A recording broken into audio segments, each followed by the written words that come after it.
Hello, it is Alex from BoardGameCo, and it is another Throwback Thursday. Now, I will note, tomorrow when you watch the next episode, which will be Divinity Original Sin, I will also say Throwback Thursday because I rescheduled my videos. I tend to do that from time to time. This is all just an experiment. I just have fun here. I put up videos. I try to stick to a schedule, but I am flexible. And when I found out that Valor and Villainy was having their pledge manager close, they are closing officially finally July 20th. That is 6 days, 5 days from 4, I don't know. It's a bunch of days from when you watch this. I wanted to give as much time as possible, and so this one will be going up Throwback Thursday, and Divinity Original Sin will be Throwback Thursday Round 2 coming on Friday.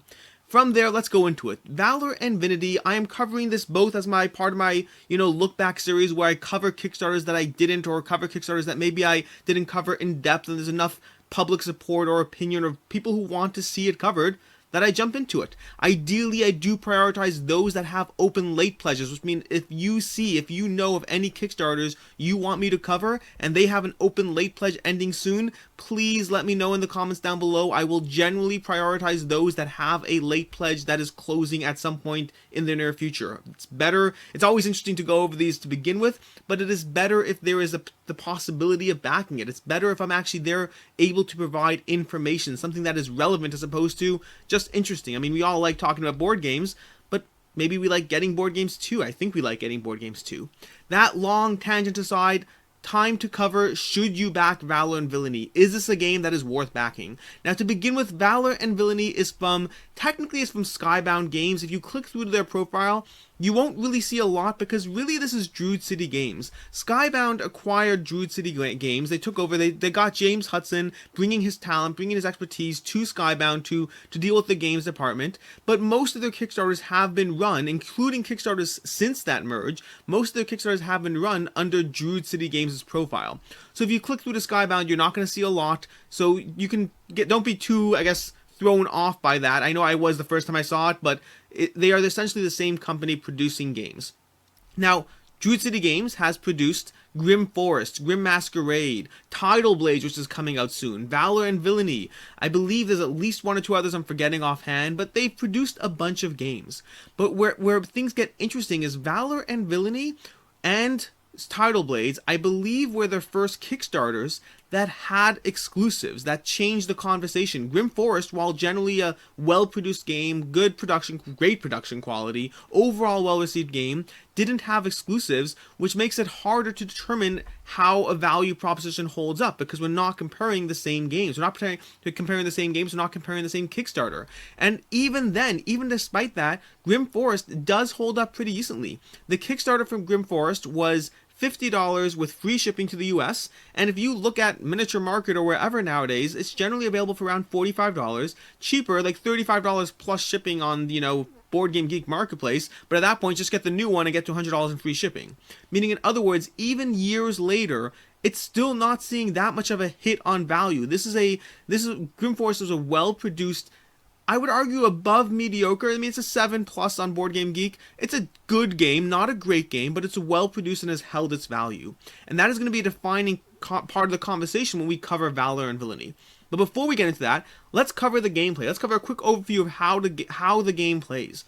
Now, I will note, I do recommend heavily checking out Quackalope's video. Quackalope had a video on this, and I didn't even realize, by the way, I backed this Kickstarter a long time ago before I was even aware of Quackalope, but apparently this is their first Kickstarter video that they did. Totally different content. This is back when Quackalope had less hair or no hair, however you want to do it, but he has a video you can check out. Very well produced video. This was this is a year and a half ago when he did this, but it was a very well done video. There's a great overview of the game, pros and cons, lots of opinion. I highly recommend checking that out. That aside, in terms of the gameplay itself, in terms of what's going on, it is a one versus many game. The artwork and production quality, as you can see already, is just straight up off the charts. I know some people get turned off by overly cartoony artwork, in which case this might not be a game for you, but if you like it as I do, this production is insane. The artwork, the components, this is just, I mean, granted, what you're seeing here is basically renders, but at the same time, very, very well done. And if you look at the videos, like that Crackle video I just mentioned, if you watch this, they seem pretty good even in that video, and that's still prototype stage. I know they did a lot of changes to for instance, dual layer player boards. is something they added during the course of the campaign. So it's even better than what you see in these pages over here or in the production quality when you watch that video. But this is a game which is a one versus many game. There's going to be a bunch of heroes in the game fighting and trying to accomplish their objectives, while fighting against Mordak, who's going to be constantly waiting for them to stumble, trip, be trapped, attack them with minions, and it's basically fighting against each other while casting wild, fun, and zany spells. And those spells are a big part of the game. If you scroll down to some of the sections on the page where you can read through those spells, and again, look at this artwork. It's gorgeous artwork. I mean, this is holding up that high production quality standard we've seen in Grim Forest, the high standard we've seen in Tidal Blades and Grim Masquerade. Basically, everything Druid City Games does. Wonderland's War. That's the one I'm forgetting. Wonderland's War. I did a video on that too. But before I got sidetracked, the production quality from all of these games is off the chart. They do a tremendous job, and it continues to shine through in this game. But if you look at the actual cards, it's all about casting spells and doing fun things with those abilities, with the equipment, with the spells, with whatever, attacking those minions, moving around the map, flipping over new tiles that have different abilities that may or may not affect the game in different ways. There is a lot going on here, and the Kickstarter unlocked a lot of stuff, which is a good time to talk about the pledge levels. To begin with, we have the $39 retail edition with 270 backers, which as usual, I generally don't recommend that. I do think if Druid City's past games have anything to go by or are anything to go off of, I do think that retail edition will still do a decent job of holding its value, but it won't be better than just getting it later. You can still just get it later for cheaper, probably. So I don't think it'll be a bad back, but it's certainly not a good back either. It's tying up your money for a year with the hope that it manages to kind of closely resemble what you paid for it now, which it might, but it might be $5 cheaper, it might be $10 cheaper, or it just might be a game that you're no longer interested in by the time you get it. But if you look at that $59 pledge level, which is an extra, it's an extra $20 to get that deluxe extras with 3,917 backers. So, the general masses here seem to agree that this was the better option. What does that $20 buy you? So first of all, I'll note $10 was the estimated shipping on both those pledge levels. I don't recall if the actual was any different, but $10 was the estimated shipping. So you're talking about basically either $49 or $69 to get this game, depending on the pledge level. So what do you get for that? At the basic pledge level, over here, let's see if we find the pledge level. So if we scroll down to over, here we go, the retail edition, $39, what's in the box? And this is a decent amount in the box. For $39, you get all the heroes, 9 standees, 9 double layer player boards, a bunch of them unlocked through stretch goals, but will still be in the retail edition. And again, double layer player boards, that was a big deal. So all those tokens on the boards will be locked in place. You have 33 map tiles, 45 unique treasures, 115 hilarious spells, and they are hilarious. I mean, I remember reading through some of these. They just sound like a lot of fun. 35 chump minions, 12 elite minions, 9 boss minions, 18 custom dice, and 142 cardboard game tokens. That plus 5 on top of 137 doesn't seem so impactful, but hey, I'll take it. So a lot of content in that $49 with shipping game. And what do you have? These are the double layer player boards. You can see over here a great little GIF or GIF in terms of, I saw a cute comment from below. It's pronounced GIF, but typing it out, whatever. The double layer player boards over here. And then next up we have the deluxe edition for another $20. And watch what you get for that $20, because I mean, I just feel bad for those 270 people is what I would say. And by the way, if you're one of those 270 people, you have the next 4 days to, I believe you have the next 4 days to change your pledge, to up your pledge to the higher edition. So if you're one of those, by all means, change your pledge, because for $20 extra, again, $49 versus $69, you get the following. You get all those standees are upgraded to miniatures. That's a big jump, and take a look through some of the updates. You will see a great amount of content on the quality of the miniatures. Does seem to be pretty awesome. I'm pretty psyched about getting these. Very cartoony, but I love that. I mean, I like having a variety of styles in my miniatures, and these miniatures are totally doing it for me. From there, we have 10 detailed, 2 plastic defender tokens, 18 engraved dice. Those custom dice are now engraved. Instead of just having, I don't know how they get it on, but laser print, whatever they're going to do, they are now engraved, having a depth to those numbers. That's it's a cool upgrade. I like it. We have one 40mm initiative token and 1 game trays insert, and additionally 1 cardboard loot chest. All of that for only $20 extra. To me, that is a no-brainer, unless, of course, you prefer standees. If you prefer standees, paying an extra $20 for this stuff and not getting standees, well, I guess maybe those 270 people prefer standees. I don't really know, but it is worth noting, if you prefer standees, I guess that's the best reason to go for the earlier pledge.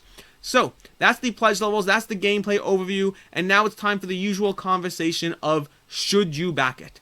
Now, the short answer is probably, with a caveat of how to best minimize or mitigate your risk.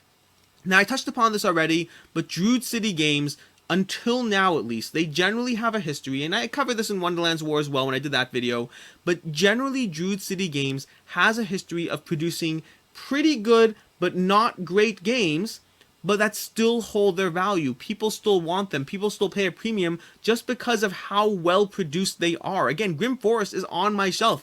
I haven't played it in a while and I probably should get rid of it, but it's just so well done. It doesn't stand out in a crowd from a gameplay stance, but it does a decent job in the gameplay, and the production quality is off the chart. It is a game that historically with BoardGameCo, it's sold and traded very well because people are pulled in by just how good a job they did with that production value.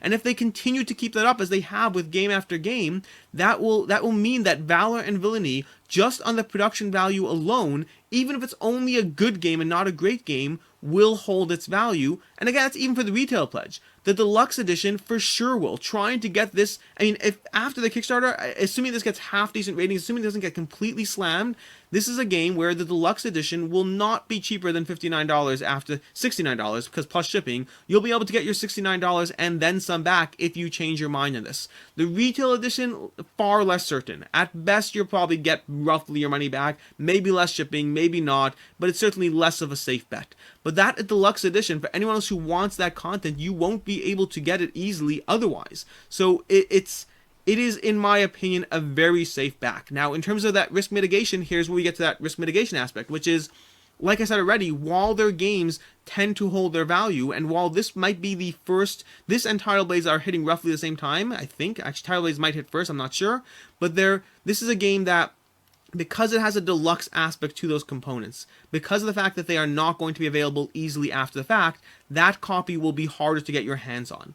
If you are still wary and unsure, get your copy, play your copy right away, see if it's for you, and get rid of it right away if you don't want it, because it will for sure be selling above $69 when it first hits the market. People will be selling their copies, there'll be a bunch of people who want it, the miniatures look cool, the artwork's engaging, everything about this game is beautiful looking.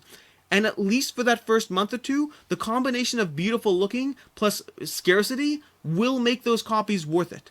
Down the road, it will depend on the ratings, and I do think this will be either a good or great game, and I think that will be enough. If it's trashed, if there are too many issues, then that will obviously affect the value. But even if it's just good and not great, I think it'll still do a decent job holding its value, and for sure if it's great. For sure if this is a game that people are like, wow, that was so much fun, I can't believe, I really want to play this game again, I really enjoyed it. And again, referencing that Crackle-Up review, I know he enjoyed it. He had criticisms in terms of different things that could be possibly done different, or maybe it's right for you in this context, wrong for you in that context, but overall, he enjoyed it. He gave what seemed to be a genuine opinion of his impression of the game and what he liked about the game or didn't like about the game. I think overall this is going to, again, vary between good and great, somewhere in that zone.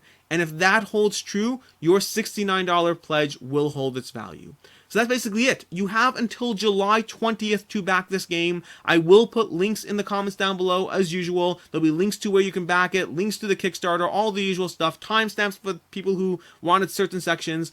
Valor and Villainy is a beautifully produced game, a game that I backed, I am excited to own, and it's a game that I very much believe will hold its value. This is a game that does have exclusives, it gives you a decent amount extra for that $20, and I'm honestly pretty psyched to own this game.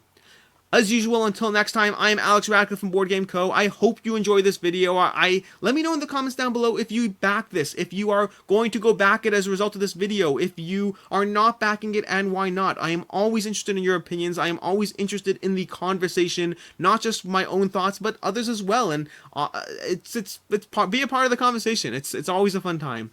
Until next time, I am Alex. Comment, like, share, subscribe, all that stuff. And until next time, have a good one.